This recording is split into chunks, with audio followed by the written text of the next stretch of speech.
ॐ सहनाववतु सहनौ भुनक्तु सह वीर्यं करवावहै तेजस्विनावधीतमस्तु मा विद्विषावहै। ॐ शान्ति शान्ति शान्तिः। गुरुर्ब्रह्मा गुरुर्विष्णु गुरुर्देवो महेश्वरः गुरुरेव परं ब्रह्म तस्मै श्री गुरवे नमः। तस्मै श्री गुरवे नमः।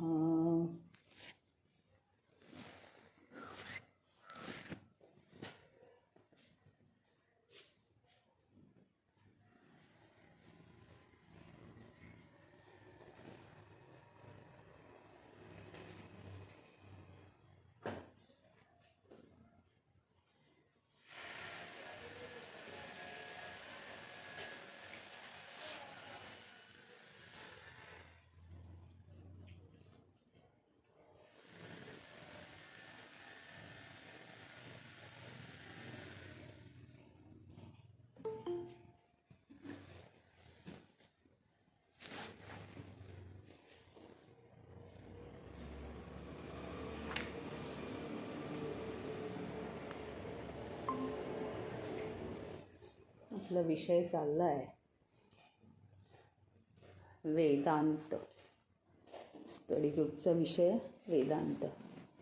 त्या वेदांतामध्ये आपण थोडंसं पाहिलेलं पाहू आणि मग पुढे जाऊ.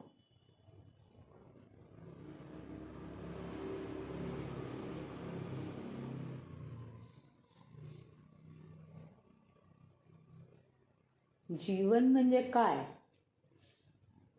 याचं दर्शन किंवा याची दृष्टी, याची जाणीव होणं म्हणजेच खरं ज्ञान आहे. बाकीची सगळी ज्ञानं ही भौतिक ज्ञान आहेत आणि केवळ ती जी चैतन्याचे जाणीवेचं ज्ञान आहे त्यालाच वेदांत म्हणतात.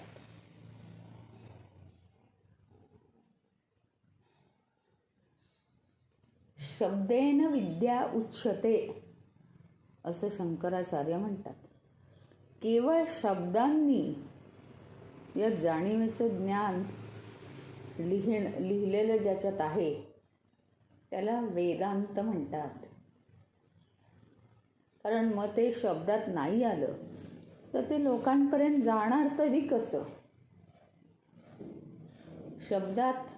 शब्दांच्या पलीकडचंच आहे ते.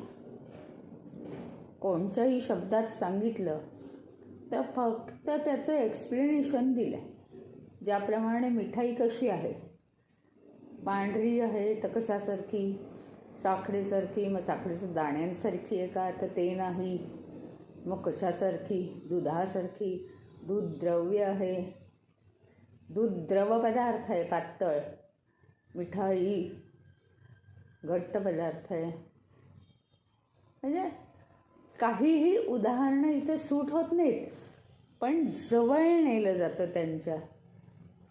असे चैतन्याच्या गुणधर्मांच्या जवळ नेणारे जे शब्द आहेत त्यांना काय म्हणायचं? वेदांत. तरीसुद्धा ते शब्दात बसतच नाही. जसं मिठाईचं गुण आपण गुणवर्णन करू शकलो नाही.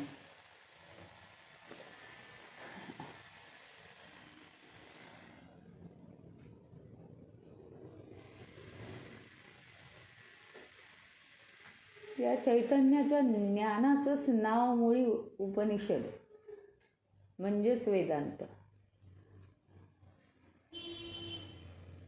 सत्याचं ज्ञान केलं जातं या उपनिषदात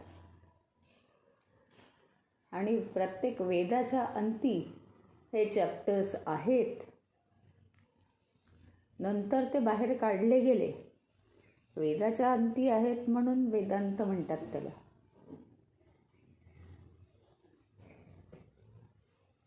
अर्जुन प्रश्न विचारतो स्थितप्रज्ञ किंवा ज्ञानी कसा असतो? स्थितप्रज्ञस्य का भाषा समाधिस्तस्य केशव स्थितधीः किं प्रभाषेत किमासीत व्रजेत किम. ज्याला ज्ञान झालं आहे तो कसं बोलतो, कसा चालतो, कशा तऱ्हेने तो राहतो, त्याच्या प्रतिक्रिया कशा असतात, कशा पद्धतीच्या असतात, असा अर्जुनाचा प्रश्न आहे.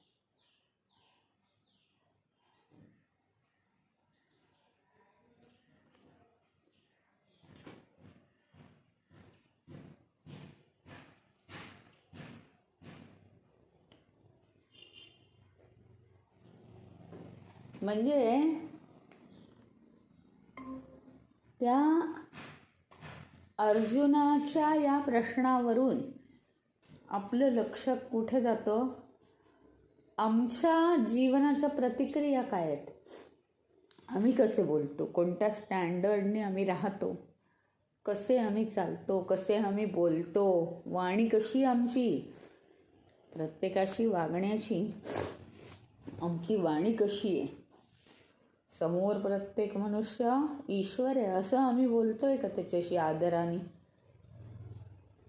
हे आम्हाला आमची कल्पना येईल. आमचा व्यवहार कसा आहे, आमच्या प्रतिक्रिया कशा आहेत, हे सगळं जर आम्ही स्वतःचं परीक्षण केलं, त्याची जर उंची वाढवली, तर चैतन्याची जाणीव आपल्या जीवनात होऊन खऱ्या अर्थाने जीवन दर्शन घडतं. आता एक प्रश्न आहे की ही सृष्टी एकच आहे, प्रत्येकाचं वर्तन असं का? सृष्टी एकच आहे, मग प्रत्येकाचे व्यवहार, प्रतिक्रिया, चालणं बोलणं वेगळं का? हा माझा प्रश्न आहे. कोणी सांगू शकेल का?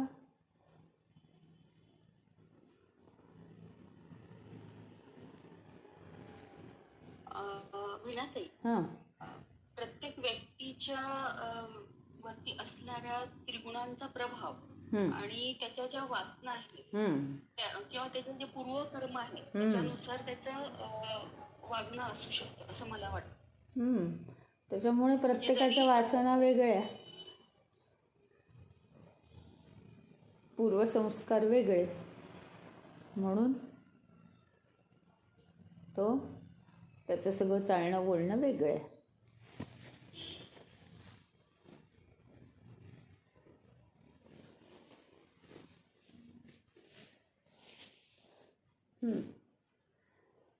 अजून काय असू शकतं?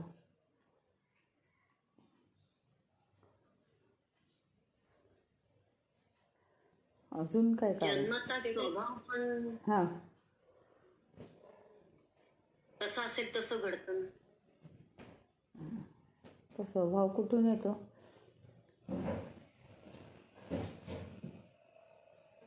आजूबाजूच्या परिस्थितीनुसार संस्कार. हां, बरोबर. मग काय, त्यामुळे सगळ्यांचं वागणं वेगळं आहे. अजून काही आहे का? प्रत्येकाची पूर्वकर्म आणखी त्याची नियतकर्म याच्यानुसार पण वागणं बदलतं. वागणं बदलतं, बरोबर आहे, खरं आहे. अजून काही वेगळं आहे कोणाचं?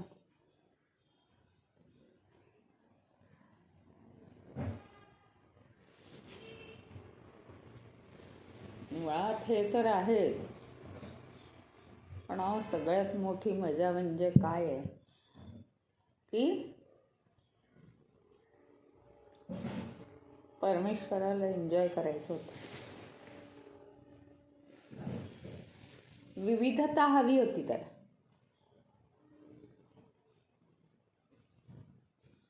म्हणून सुद्धा ईश्वर कृपेने ती विविधता आहे. ही सगळी सायंटिफिक उत्तरं बरोबरच आहेत, पण हे एक उत्तर आहेच व्यावहारिक आहे.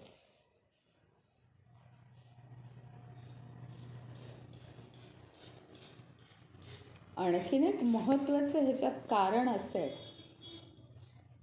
ठीक आहे म्हणजे की बरोबरच आहे, सगळी परिपूर्ण उत्तरं आली आहेत की वासना, पूर्वसंस्कार, त्रिगुणांचा प्रभाव, हे बरोबर आहे. ह्याच्यामुळे आणखीन काय अफेक्ट होतं? मन अफेक्ट होतं. त्यामुळे प्रत्येकाचं मन वेगळं आहे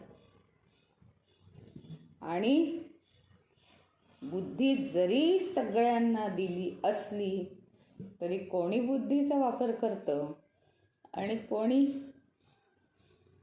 करत नाही. ज्या भांड्याचा वापर केला नाही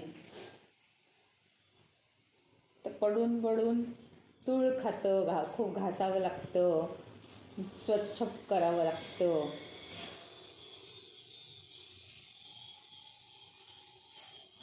गंजू शकतं.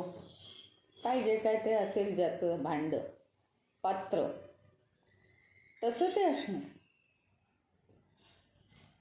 म्हणजे बुद्धी प्रत्येकाची जशी चालते त्यानुसार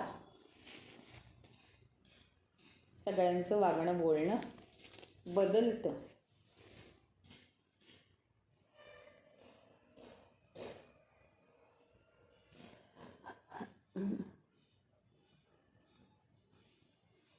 कुणाचं काय असतं माहिती का? उद्देश वेगळा वेगळा असतो. पूर्ण जीवनाचा उद्देश हा पैसा कमावणं असू शकतो, मग ते बाकी कशाहीकडे लक्ष देत नाहीत. पूर्ण जीवनाचा उद्देश पैसा कमावणं. बाकी कोण समोर कोण आहे, भावना काय आहेत, हे काय आहे, ते काय, अनेकांना दुखवून बिखवून पैसा कमावतात प्रत्येक बाबतीत.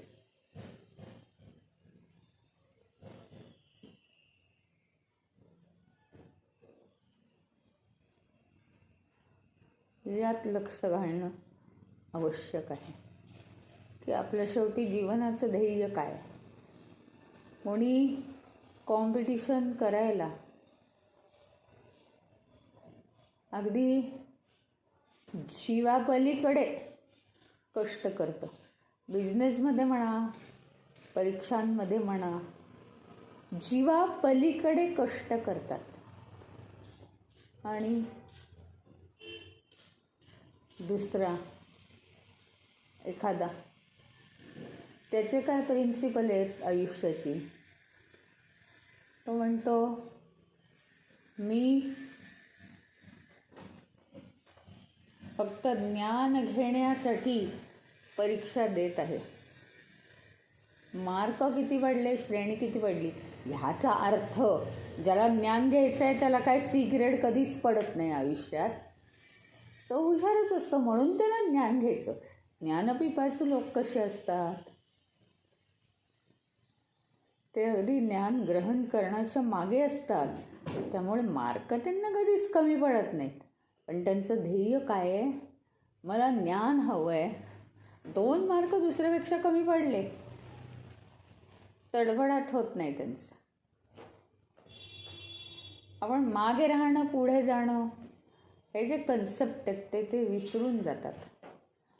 शेवटी जीवनात हेतू ठेवत असताना काय ठेवणं म्हणजे दीर्घ शांती मिळणं आहे, ते प्रत्येकाने ज्याचं त्याचं ठरवायचं. ज्ञानापर्यंत कोणी पोहोचलं तर ते सर्वजण सगळ्याचा मोह टाळतील, सगळ्याचा मोह टाळतील, दुसऱ्याला पुढे येऊ देतील आणि आपण स्वतः चैतन्य प्राप्त करतील. त्याच्यामुळे काय उद्देश ठेवायचा आहे आपण, हे आपण ठरवायचं आहे. म्हणजे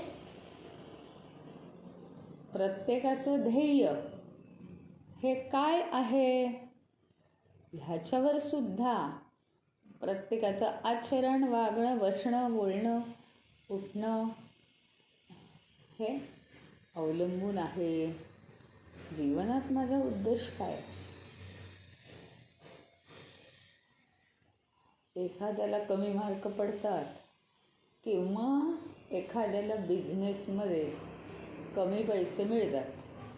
हे बघा, आपण इन्व्हेस्ट केलेले पैसे भरून निघत नसले तर आपल्याला काळजी वाटणं मनुष्यपणाचं लक्षण आहे. त्यामुळे ते योग्य आहे, इथपर्यंत बरोबर आहे. पण यातून विकृती निर्माण होऊन दुसऱ्याला कसं आहे आणि मला कसं आहे, का बरं असं आहे, मी का मागे पडलो आहे, मला का नाही, हां, अरे काही न करता नाही आहे. अनेक गोष्टी आहेत ना. आपलं ध्येय काय आहे? पैसा आहे आपलं ध्येय आहे का? पैसा ध्येय आहे, पण दुसऱ्याचं कल्याण करणं हेही ध्येय आहे का? असं सगळंच आहे. काय असतं, 2 दिवस दिसणारं जे आपलं आयुष्य आहे तेवढ्या पुरताच आपण विचार करतो. आणि पैसा हे या देहाला घेऊन या प्रकृतीमध्ये राहण्याचं उत्तम साधन आहे. ही सत्य गोष्ट आहे. परंतु त्याच्याच मागे लागणं हे योग्य नाही. सगळ्याचं प्लॅनिंग हवं आपल्याला जीवनात. आपल्या गरजा कशा आहेत पहिल्यापासून, किती पैसे लागणार, प्लस महत्त्वाची गोष्ट, आपण साधारण 90-95 वर्ष जगणार. 60 ते 90 इतक्या वयापर्यंत आपल्या औषध पाण्याचा खर्च काय वाढत वाढत वाढत जाणार आहे सगळं. हे सगळं प्लॅनिंग हवं. व्याजासकट दरवेळी किती पैसे येणार, आणि जर खरोखरी भरपूर असतील, इकडे सगळ्या लक्झुरियस वापरत जायचं आणि तिकडे कष्ट करत राहायचं.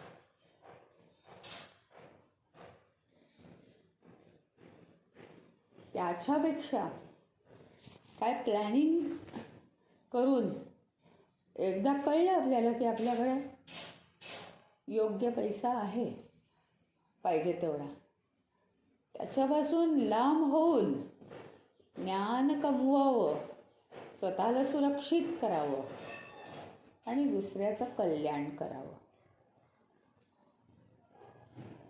हेच तर सगळं वेदांतात दिलेलं आहे.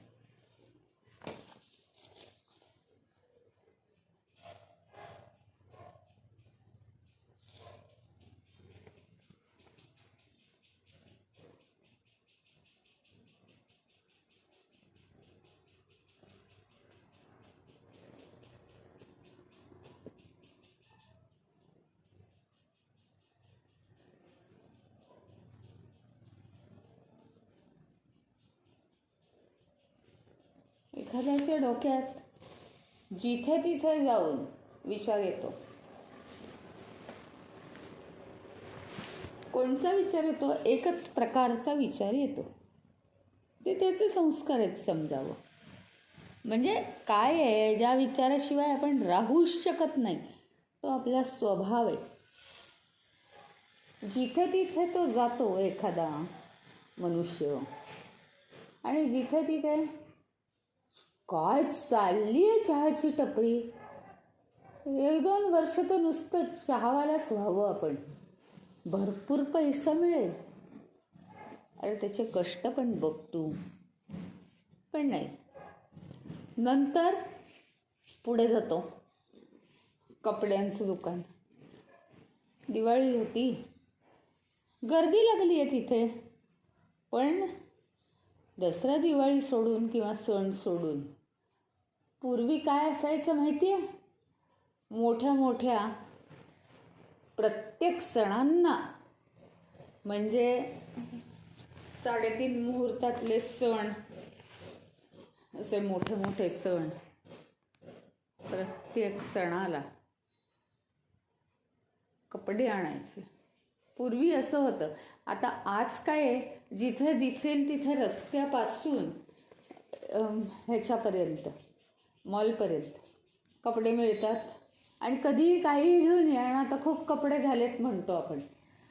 पूर्वी पद्धत होती, जरी किनारीचे कपडे वापरायचे. सण आला कीच त्याचं महत्त्व, आणि एरवीचं जीवन साधंसुधं. मग आता कुठेतरी जायचं आहे, दिवाळीचा ड्रेस घालून बसनी जा, ट्रेननी जा, असं आयुष्य होतं. मग व्हायचं काय की सण आले की कपड्याच्या दुकानात गर्दी व्हायची. मग हा मनुष्य काय ते पाहतो, नको नको, आपण आहे ना चहावाल्यापेक्षा याला जास्त स्टँडर्ड आहे आणि कपड्याचा दुकानदार व्हावं. पुढे जातो, पावसाळा येतो, खूप गर्दी, चपला, रेनकोट, छत्र्या. आपण हाच दुकानदार व्हावं. परंतु त्याला हे कळत नाही, सीझनल गर्दी येते. नाही, त्याच्या जन्मापासून तो या विचारांशी ओढलेला आहे. ओढ आहे त्याला त्या विचारांची.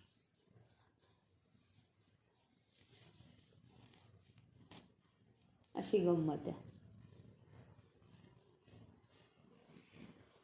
आणि असंच आहे, एक एक प्रकारची एक एक गोष्टच एकेकाला ॲट्रॅक्ट करत जाते, आणि त्याचा तो वेगवेगळ्या रीतीने विचार करत जातो. आणि म्हणूनच या विश्वामध्ये विविधता आहे. परंतु हे सगळं बाह्य झालं बरं का, हे सगळं बाह्य झालं. पण मात्र हे सगळं जे आहे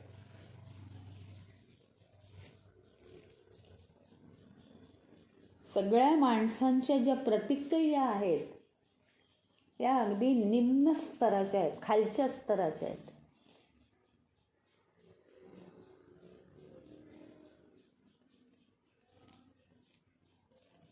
आम्हाला जर ही आमची दृष्टी ठीक असेल तर आम्हाला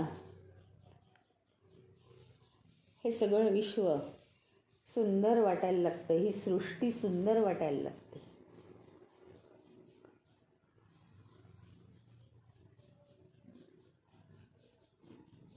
मधुराष्टकम मध्ये लिहितात, सृष्टी ही मधुरा. ही सृष्टी कशी आहे? मधुर आहे. कारण ती माणसांच्या गरजा भागवण्यासाठी आहे, आणि सगळ्या प्रकारचं सगळं साहित्य त्याच्यामध्ये आहे. पण तीच सृष्टी माणसाला कडू वाटायला लागते, कारण आमचीच दृष्टी बरोबर नाही आहे.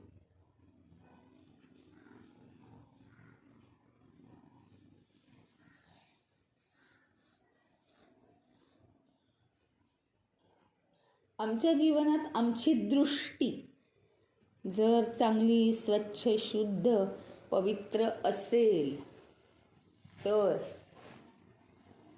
काय होतं? व्यावहारिक जीवन सुंदर होतं. आणि म्हणून आमची दृष्टी सम्यक म्हणजे योग्य करण्यासाठी, सुंदर करण्यासाठी अंतःकरण शुद्धी, अंतःकरण दुरुस्ती आवश्यक आहे. आतले विचार, व्यवहार, व्यापार, दृष्टी, आतली सृष्टी, प्रत्येकाची अंतरसृष्टी ही बदलायला पाहिजे. त्याचं स्टँडर्ड उच्च व्हायला पाहिजे.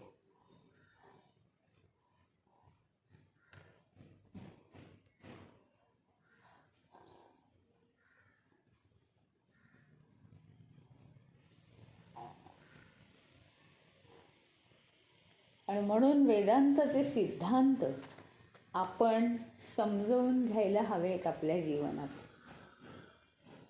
आणि ते सिद्धांत, वेदांताचे सिद्धांत व्यवहारात कसे वापरायचे ते पण समजवून घ्यायला हवंय.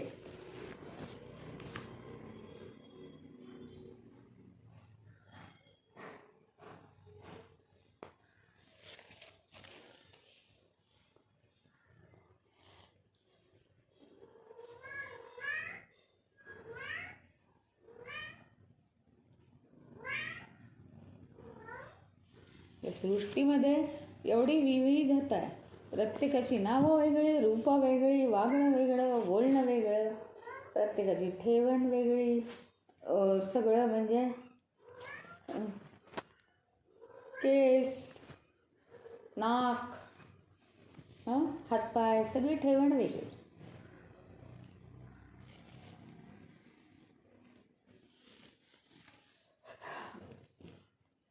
ह्याच्यामध्ये अनेकता, विविधता, बरंच वेगवेगळं सगळं दृष्टीला पडतं. आणि हीच या सृष्टीची विशेषता आहे.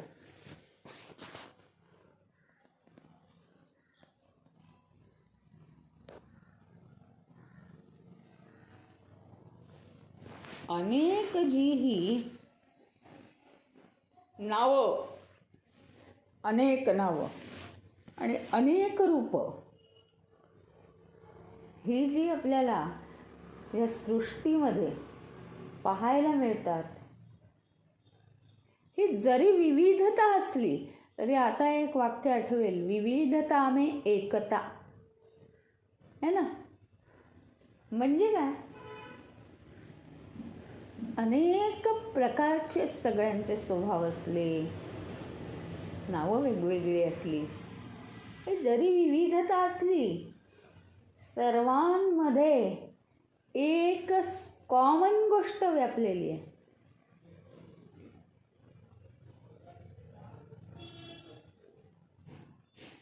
ती केवळ अनुभवाने जाणता येते.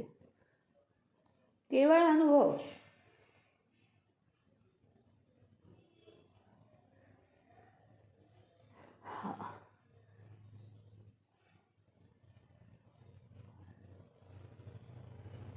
एकच तत्व सगळ्यांमध्ये आहे.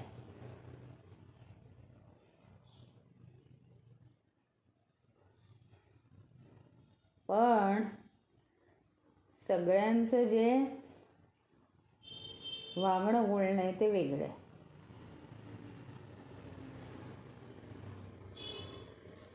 सगळ्या अनेकांमध्ये, सगळ्या विविधतेमध्ये एकच एक तत्वाचं आपल्याला दर्शन होतं.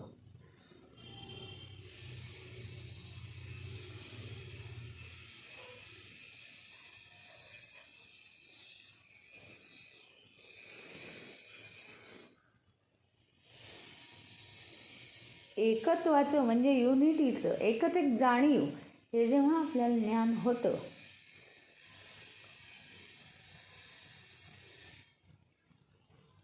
म्हणजे त्यावेळी आपण आनंदी राहतो की सगळं विश्व एकच आहे. परंतु जेव्हा ते ज्ञान होत नाही तेव्हा हा दुसरा, हा मी वेगळा, हा एक तिसरा, असं वेगवेगळं दिसायला लागतं. नाहीतर अनेकदा बघा तुम्ही की एकरूप होऊन जातात प्रेमाने, केवळ मानवी प्रेम.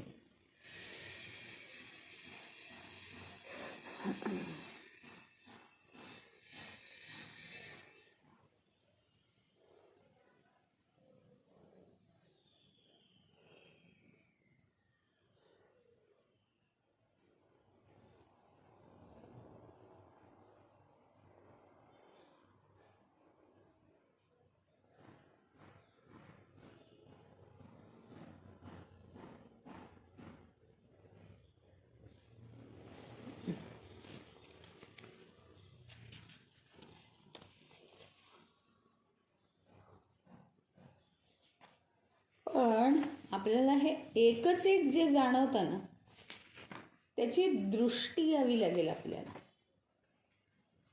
असं नाही जाणवत ते.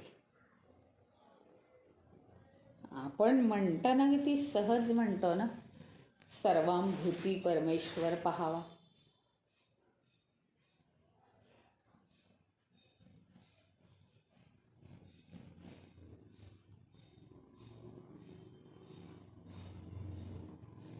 पण अनुभवाशिवाय आपण पाहू नाही शकत.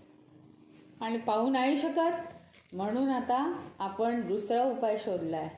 विचारामध्ये सतत समोरचा जो माणूस असेल तो परमेश्वर आहे असं मनात रिपीट करावं. आणि तो काय म्हणतोय आता बघू, परमेश्वर काय म्हणतोय. हळूहळू हळूहळू तो भाव यायला लागेल आपल्याला.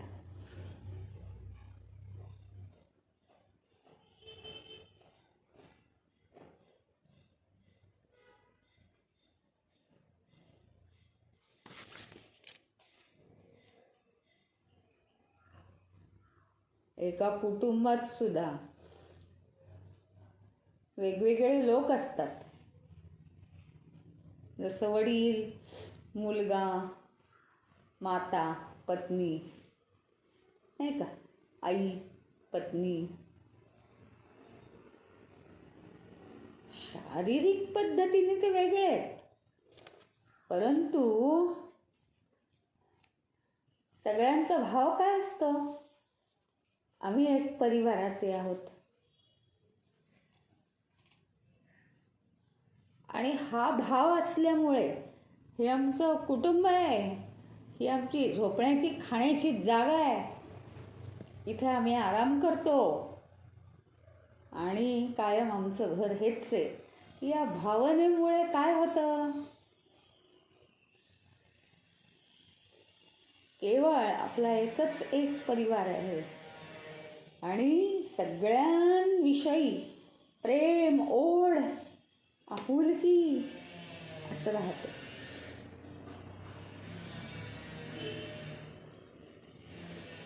आणि त्याच्यामध्ये मग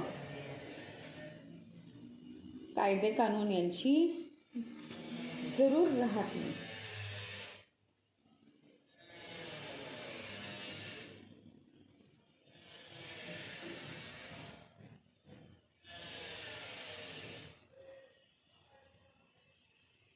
कुठेच कुटुंबात असं सांगितलं जात नाही. ऑफिसला काय असतं, हे माझं काम नाही, मी ते काम म्हणजे ते कामच करणार, हात लावत नाही दुसऱ्या कामाला. पण घरात आपण असं करतो का? प्रेमाखातर कोण आजारी आहे, कोण कुठे बाहेर गेलं आहे, त्याची कामं आपण करतो आणि शिवाय त्याची काळजी करतो. तो वेळेवर येतो की नाही, हे नाही ते नाही, आला की दमला असेल त्याची सेवा करतो. हे कुटुंबाची एकरूपता आहे आपली. आणि आम्हाला कुटुंबाविषयी आमची जबाबदारी काय आहे, आमचं कर्तव्य काय आहे, हे मग त्या प्रेमामुळे कळू लागतं.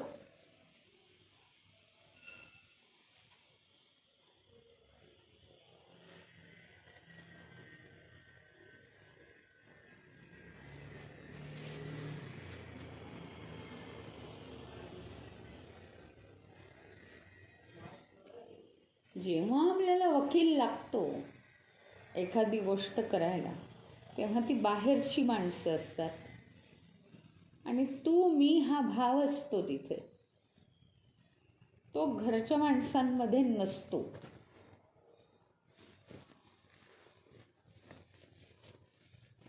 कारण घरच्या कुटुंबातल्या माणसांमध्ये आपण काय भाव ठेवतो?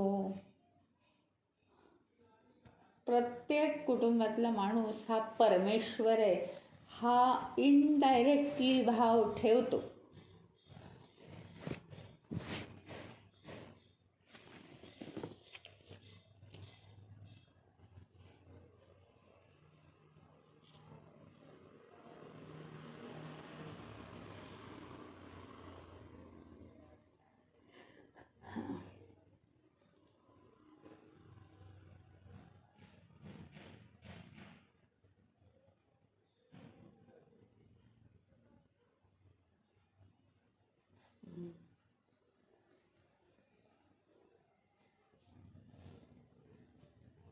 आपल्या बुद्धीमध्ये एकत्वाचा भाव पाहिजे. बुद्धीमध्ये एकत्वाचा भाव म्हणजे आधी ज्ञानाने जाणून घेतलं पाहिजे. रक्ताची नाती आहेत, रक्ताची नाती आणि बाहेरची नाती ही वेगळी आहेत. त्यामुळे तिथे आपण एकरूप होतो. पण बुद्धीमध्ये आपल्या एकत्वाचा भाव असला पाहिजे. आणि नंतरच ज्ञान झालं की मनामध्ये तो एकरूपतेचा भाव येतो. मग भावभावना मन पुष्कळ जोडतं त्याला. पण त्याच्यामुळे हा एकत्वाचा भाव हा खुंटा पक्का होतो.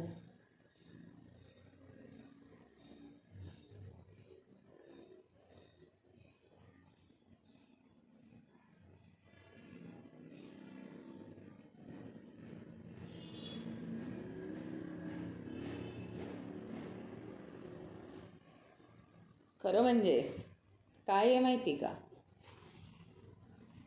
म्हणूनच आहे त्याचं कारण.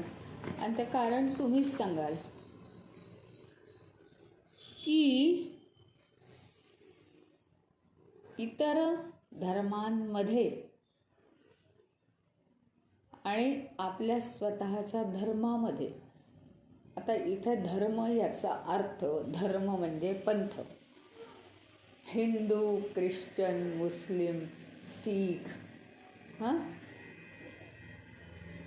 हे सगळे धर्म. ह्याच्यामध्ये आपण आपल्या धर्माची कट्टरता का बाळगतो, असा माझा प्रश्न आहे. तर सांगा तुम्ही.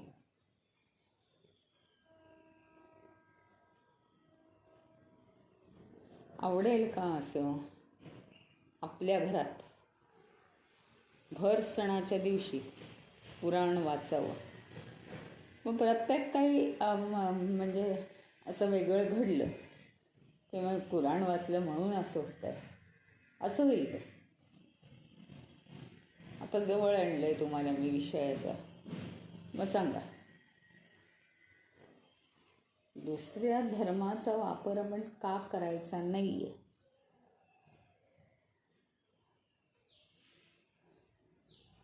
का असे धर्म वेगवेगळे ठेवलेत? निरर्थक नाही आहे ते. आणि फार विशाल दृष्टी ठेवायला जाऊ नका. कारण कुराण, बायबल तुम्ही वाचलेत का? नाही. त्याच्यात काय दिले वाचलेत का? नाही. प्रत्येक जे धर्मग्रंथ आहेत ते ओव्हरऑल त्या धर्माच्या समाजाला लागू पडतात, म्हणून ते दिलेले आहेत. या धर्माच्या लोकांनी त्या धर्माप्रमाणे का वागू नये? बोला.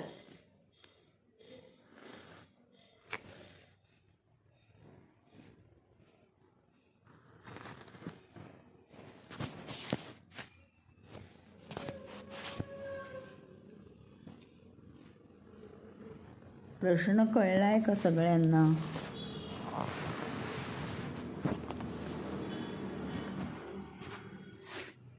आपण ज्या धर्मामध्ये लहानपणापासून वाढलेलं असतो ते संस्कार होतात, त्यामुळे आपल्याला त्याच्यात ज्ञान होतं सखोल. त्यामुळे आपणच आपल्या धर्माला मानतो, हो की नाही? आपण इतर धर्माचा अभ्यास केलेलाच नसतो, ज्ञान नसतं. समजा केला तर तुम्ही ते धर्म आचरणार का? नाही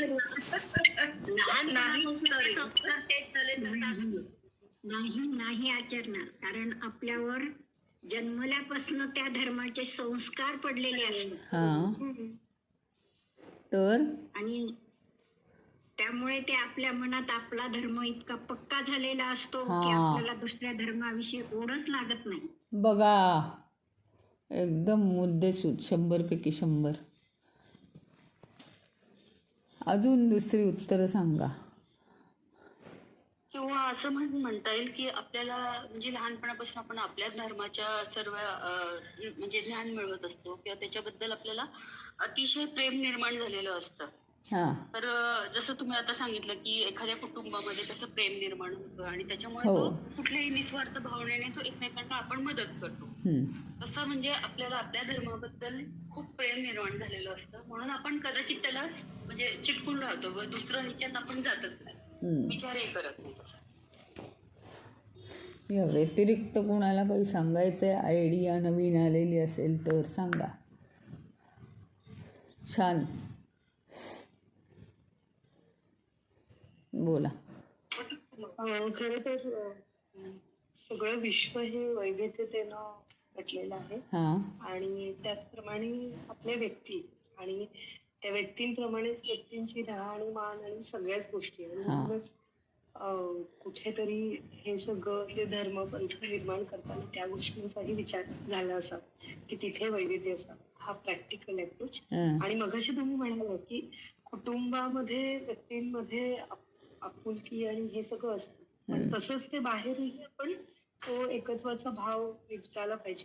कुठेतरी ही जर वेगवेगळी धर्म म्हणजे आपण ज्या धर्मामध्ये जन्म घेतोय त्या धर्माचे संस्कार आपल्यावर होतात आणि त्या धर्माविषयी प्रेम आणि अजून एक मगाशी ताईने सांगितलं तसं आणि मला असं वाटतं प्रेमाबरोबर तो लहानपणापासून विश्वासही आपल्याला त्या धर्माबद्दल आपसुकच आलेलं असतं.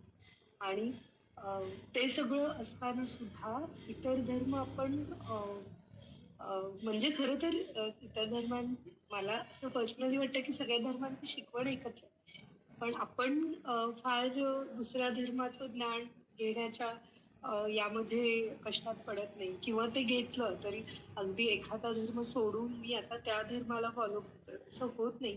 कारण मला मगाशी तुम्हीच म्हणाला ते तत्व असं वाटतं की तिथंही तुम्ही एकत्वाचा भाव जपायचा असतो आणि तो कुठेतरी जपलाच जातो जेव्हा तुम्ही तुमच्या धर्माची मूळ शिकवण कळून पिता तेव्हा तुम्हाला ते कळतं की माझा आणि त्याचा धर्म एकच आहे आणि शिकवण एकच आहे आणि पण माझ्यावर झालेले संस्कार, प्रेम, विश्वास या सगळ्यांमुळे मी हा धर्म, माझ्या धर्माची जी काही शिकवण आहे ते फॉलो करतोय आणि ऍट द सेम टाइम समोरच्या धर्माला पण रिस्पेक्ट देतोय. हा एकत्वाचा भाव कुठेतरी माणसामध्ये निर्माण होतो मला असं वाटतं. त्याच्यामुळे पण मग आपण त्या गोष्टीकडे जात नाही, कारण इथून तिथून सगळं एकच आहे. म्हणजे मी हे माझ्यावर जे संस्कार झाले त्याप्रमाणे मी माझं पाळतोय, पण कुठून तरी प्रत्येकाकडून कुठल्याही धर्मातून जाण्याचा मार्ग परमेश्वरच असं मला नाही माहिती. म्हणजे अजून तेवढं समाधानपूर्वक नाहीये, म्हणजे मला सुद्धा नाही. छान आहे, छान आहे, सुंदर. सगळ्या बाजूनी चांगलं सांगितलंय, सगळ्या बाजूनी छान सांगितलं. अजून कोणाला काही सांगायचं? इथे मला एक प्रश्न पडला. जेव्हा तुम्ही हा प्रश्न विचारला तेव्हा तुम्ही त्याच्यासोबत असंही बोलला की जास्त व्यापक विचार करू नका. तर म्हणजे मला असं वाटतं की आपण जसं की सर्व धर्म समभाव असं म्हणतो आणि असला पण पाहिजे. म्हणजे आपण असं कधी म्हणू नाही शकत की एखादा धर्म कमी आहे किंवा जास्त आहे, किंवा कुठल्याही धर्मामध्ये शिकवण जसं ह्या ताईंनी सांगितलं की सगळीकडे सारखीच आहे. मानव धर्म म्हणा आपण असं म्हणून, म्हणजे आपल्याला भलेही ज्ञान नाही, आपण काही वाचलं नाही, पण असं जे आपण ऐकतो बाहेर किंवा आपल्याला जे आजकाल थोडंफार समजतं बाहेरच्या याच्यावरनं, न्यूजवर, त्याच्यावरनं असं वाटतं. तर मग म्हणजे तुम्ही असं म्हटलंय म्हणजे याच्यामध्ये मला थोडंसं असं वाटलं की काय कारण असेल असं म्हणण्यामागे, असा प्रश्न पडला. म्हणजे आपल्याच धर्माने आपण का जावं असं? असं का? म्हणजे असं का सर्व धर्म समभाव आहे? सांगते.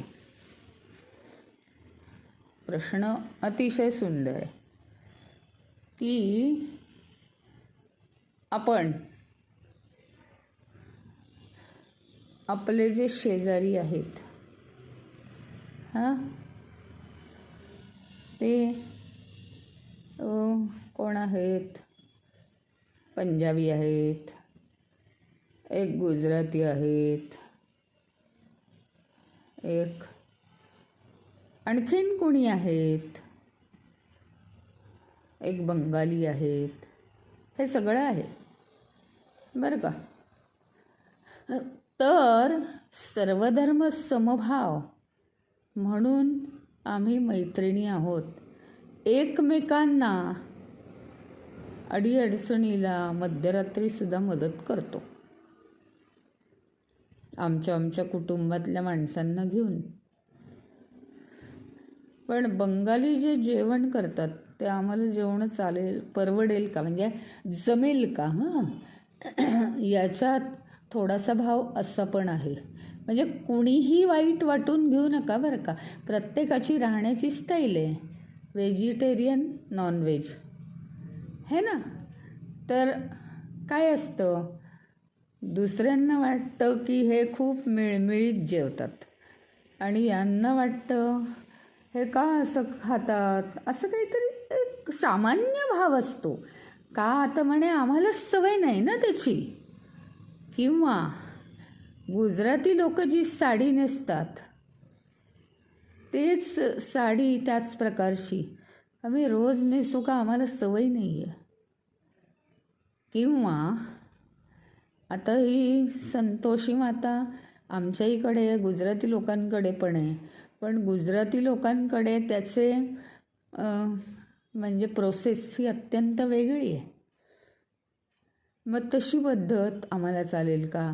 गुरु ग्रंथ साहेबा शीख लोक वाचतात, मग आम्ही गुरु ग्रंथ साहेब वाचून आम्हाला समाधान मिळेल का. आम्हाला विष्णू सहस्त्रनाम, गीता, नंतर श्रीसूक्त हे वाचून समाधान मिळेल की नको आपण हेच वाचू. ह्याच्यावरनं तुम्ही ठरवा. सर्व धर्म समभाव आम्हाला ना सगळेजण आवडतात. ज्यावेळी आपण मैत्री करतो त्यावेळी घरगुती गप्पा कमी करतो आणि तुझ्या आवडी, तुझ्या निवडी, सायन्स, कम्प्युटर, असं नॉलेज एकमेकांना देतो. ही फ्रेंडशिप, कला एकमेकांना शिकवतो. गुजराती लोकांमध्ये वेगळ्या कला आहेत, अजून वेगळ्या लोकांमध्ये, त्या बंगाली लोकांमध्ये ते तांदूळाची रांगोळी काढतात, तांदूळाच्या पिठाची. पण मग आम्ही रोज असं काढतो का, आणि त्यांना रोज तशी रांगोळी काढायला काहीच वाटत नाही. या सगळ्यावरून रांगोळी साऊथ इंडियन लोक काढतात, साऊथकडे. अच्छा बरं. पण ते माझ्या इथे बंगाली ज्या आहेत ना त्या सांगतात आम्ही लोक तांदूळाची रांगोळी काढतो रोज. काहीतरी कारण त्यांच्या जे ग्रंथ आहेत त्यातच काहीतरी कारण असेल की ते शुभतेचं लक्षण आहे तांदूळाची रांगोळी दारात. पण आम्हाला माहिती नाही आहे ना, मग आम्हाला काय येईल, कंटाळा येईल. ते पीठ कालवा आणि ते काय करा, प्रोसेसही धड माहीत नाही, ती कायम कशी काढता येते वगैरे. तर अशा अनेक गोष्टींचा आपण जर विचार केला, हे केवळ आता आपण आपल्या भारतात कसा सर्वधर्म समभाव पाळला आहे, ज्यावेळी मनुष्य दिसतो त्यावेळी त्याच्या धर्माचा विचार आम्ही करत नाही. पण म्हणून काय त्याचं सगळंच नाही घेता येत ना आपल्याला. म्हणून हे वर्ग पडलेले आहेत आणि ते संस्कार सर्वसामान्यपणे महाराष्ट्रीयन लोकांमध्ये सारखे असतात. मग ते जास्त जुळतात त्यांचे.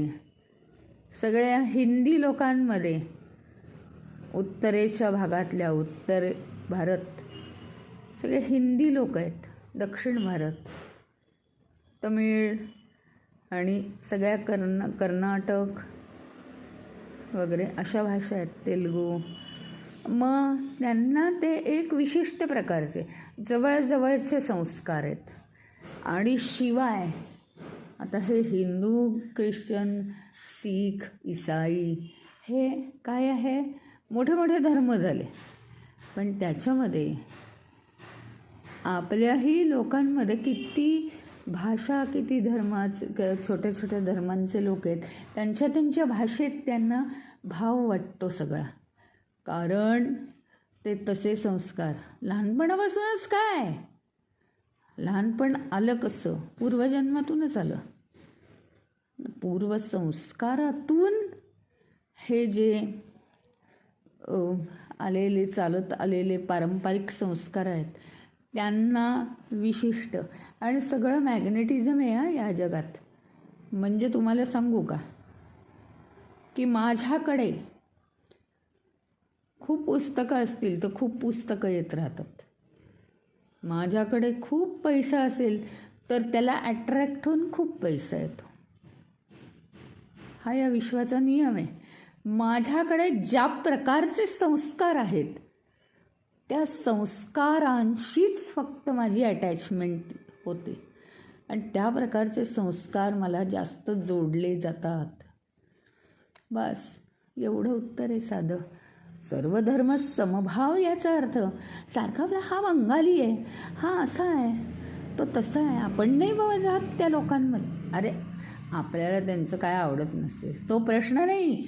समोर माणूस दिसला की प्रेम आलंच. तो भगवंताचा अवतार आहे. का तुम्ही त्याचं पर्सनल जीवन बघायला जाता? हां, लोकमान्य टिळक हे असंच जीवन आदर्श जीवन म्हणून बघायचं असेल तर त्यांनी कधी कधी काय काय लिहिलं. तुरुंगात असताना गीता विशाल ग्रंथ गीतेवर लिहिला त्यांनी. त्यांचं गणित पक्क होतं. तो वाचून बघा कधीतरी ग्रंथ. एक अक्षर प्रस्तावनेतलं कळणार नाही एवढी त्यांना महान बुद्धी होती. लोकमान्य टिळक यांना असं पाहायचं असतं. त्यांची तब्येत खालावलेली होती, त्यांना काळ्या पाण्याची शिक्षा झाली. हे आम्ही मोठ्या मर्दुमकीने सांगतो. पण मंडालेच्या तुरुंगात जाण्यापूर्वी जो मुंबईमध्ये केस चालली होती त्यावेळी जेव्हा निकाल लागला तेव्हा सगळ्यांनी गर्दी केली. टिळक तुम्हाला काय वाटतंय? हा निकाल उलटा असेल तर देशभर आंदोलनं करायला आम्ही तयार आहोत. तेव्हा त्यांनी सांगितलं हे काहीही करण्याची गरज नाही. प्रत्येकाला तेवढी ताकद नसते. आणि माझ्यासुद्धा जीवनामध्ये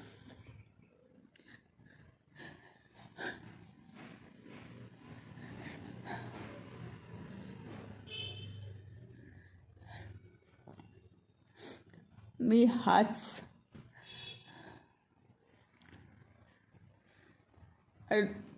आदर्श ठेवलाय.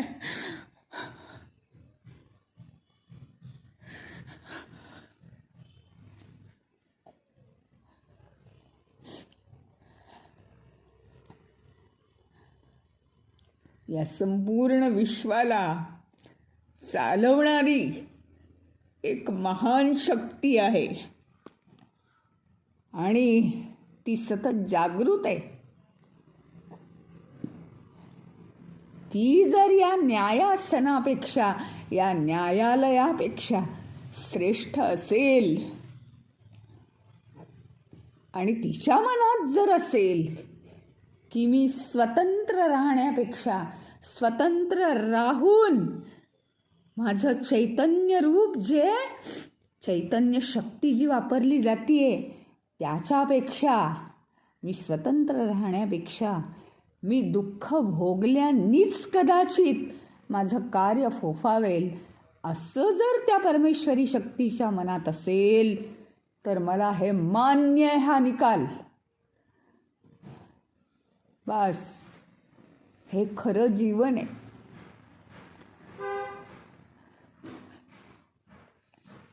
असे टिळक बघायचे असतात. बस आपण ज्यावेळी सर्वधर्म समभाव बघतो तेव्हा हे बघतो. प्रत्येकातले दैवी गुण बघतो आणि तो आपला मित्र होऊन जातो. पण ज्यावेळी एकच नियम सगळीकडे लागू आहे बरं का, कुटुंबातला एक जण आळशी असतो, हां, तो जरा सगळ्यांपेक्षा नेहमी उशिरा उठणार, त्याला जरा प्रत्येक गोष्ट नेहमी उशिरा कळणार, 2-3 वेळा सांगितलं की एखाद्याला पटकन समजणार, आकलन होणार, एखादा सर्वांच्या आधी उठणार. म्हणजे कुटुंबात सुद्धा हे भेद आहेत. ह्याचा अर्थ काय आहे? प्रत्येकाची अंतरसृष्टी, बाह्यसृष्टी जरी एक असली तरी अंतरसृष्टी ही एक आहे. अंतरसृष्टी ही वेगवेगळी आहे. त्याचे त्याचे संस्कार, अरे त्याला स्वतःलाच माहीत नाहीत माझे संस्कार काय, पण मी मात्र या गोष्टींकडे आकर्षित होतो. ज्या टिळकांना कुटुंबाचं सुद्धा ह्याचं काय मंडालेची शिक्षासुद्धा काही वाटली नाही, काही का वाटली नाही, तेवढं सगळं पेलण्याचं सामर्थ्य त्यांच्या अंगात होतं. ते गुण जन्मोजन्मांतरीचे आहेत. सावरकर व्यक्तिमत्व, आपण नेहमी ईश्वरी गुण त्यातले पाहिजे आणि त्याच्यात आपली सर्व समानता हवी. बाकी आंतरिक दृष्टी आपली वेगळीच राहणार आहे. आपल्या स्वभावानुसार सर्वांना लोकमान्य टिळक होता येतं का, सावरकर होता येतं का, म्हणजे त्यांची जी सामर्थ्यता आहे ती नाही आज आपल्यामध्ये. मग तो मार्ग आपण सोडून द्यावा, किंवा एक आदर्श म्हणून मी फारच आळशी असीन तर जो उद्योगी आहे त्याचा आदर्श समोर ठेवून आळशीपणा जाईल इतपत बघावं आपण काय केलं पाहिजे. त्याच्या पावलावर पाऊल ठेवू नये. आपले उद्योग वेगळे आहेत पण त्याचा तो गुण आपण घ्यावा, बस. अजून काही माझं राहिलं असेल, चुकलं असेल सांगा.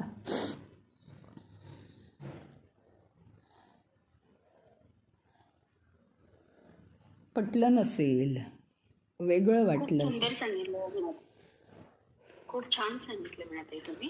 म्हणजे आपल्या बाहेर जरी सर्व वेगळं असलं तरी आपण सर्वांकडे बघण्याचा जो दृष्टिकोन आहे तो एकच ठेवावा. हे खूप सुंदर सांगितलं. आणि मला माझ्या बुद्धीला एवढं समजलं नाही, आंतरिक दृष्टी येते. आंतरिक सृष्टी आपली वेगळी आहे ना प्रत्येकाची. वेगळी आहे. आंतरिक म्हणजे मला सांगता येत नाही, बोलता येत नाही, छान म्हणता. म्हणजे मला असं म्हणायचं आहे की म्हणजे सर्वांमध्ये आपण ईश्वर बघतो. हे जे तुम्ही थोडक्यात त्याचा अर्थ असं मला वाटतं की सर्वांभूती तुम्ही ईश्वर बघा, कुठलाही धर्म असो, काही असो, आज तुमचं म्हणणं आहे असं मला वाटतं ना. आणि दुसरी गोष्ट म्हणजे मला असं वाटलं यातनं की आपण याच्यासाठी धर्म हे करत नाही की आपण लहानपणापासून आपल्याला ते संस्कार असतात. म्हणजे अगदी छोट्या छोट्या गोष्टी, खाण्यापिण्यापासून म्हटलं तर सर्व, नंतर विचार, आणि त्या आपल्या आपल्या धर्माचं आपल्याला सखोल ज्ञान असतं, दुसऱ्याचं नसतं. आणि आपली आपण असंही म्हणू शकतो की आपण ज्या धर्मात येतो त्याप्रमाणे आपली शरीर यष्टी पण असते. म्हणजे प्रत्येक गोष्ट आपल्याला ती झेपेलच असते. बरोबर. त्यामुळे आपण ज्ञान सखोल असणं आणि आपली विचारांची समानता असणं हे जास्त महत्वाचं. आणि ती पण तुम्ही वैश्विक लेवलवर सांगितली की सर्वांभूतीच परमेश्वर बघा. म्हणजे धर्म जरी म्हटलं तरी त्यात पार्टिशनच आपण बघितलं थोडं कुठेतरी एका लेवलला, असं मला वाटलं. का म्हणजे काय चुकलंही असू शकतं की पर्सनल जीवन आहे ना ते प्रत्येकाचं वेगळं आहे. तुम्ही पर्सनल लाईफमध्ये जाऊ नका, कारण संस्कार प्रत्येकाचे वेगळे आहेत. त्यामुळे बंध कोणालाच नाही आहे. असंच तुम्ही केलं पाहिजे, तसंच तुम्ही केलं पाहिजे, हे बंधन नाही आहे. प्रत्येकाचे संस्कार वेगळे, त्याप्रमाणे तो अट्रॅक्ट करतो गोष्टी. टिळक हे आमच्यासमोर असंच पाहिजेत. महत्त्वाच्या त्यांच्या 2 उच्च गुण. त्यांनी पर्सनल जीवनात काय केलं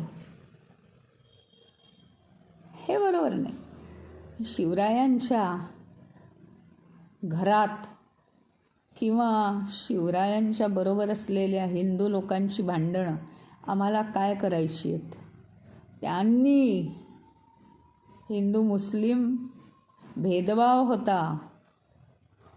त्या मुस्लिमांना आपलं हे करून घेतलं, कुठे सुभेदार करा, कुठे काय करा. पण गुण पाहायचेत त्यांचे.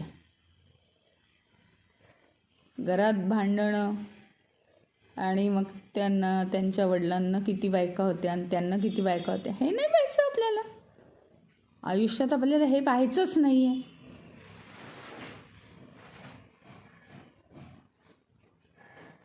तिथे चुकतंय.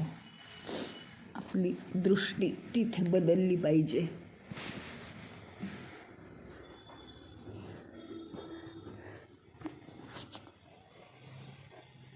काही डाऊट्स असतील तर क्लिअर करा, नाही तर थांबू.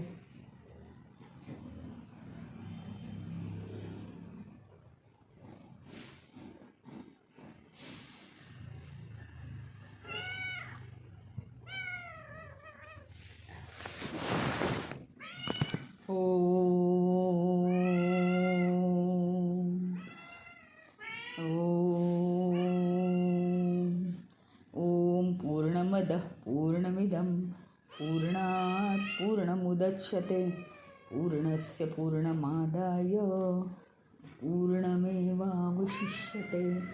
ओम शांति शांति शांतिः. हरि ओम. श्री गुरुभ्यो नमः. हरि ओम. हरि ओम. हरिओम. हरि ओम.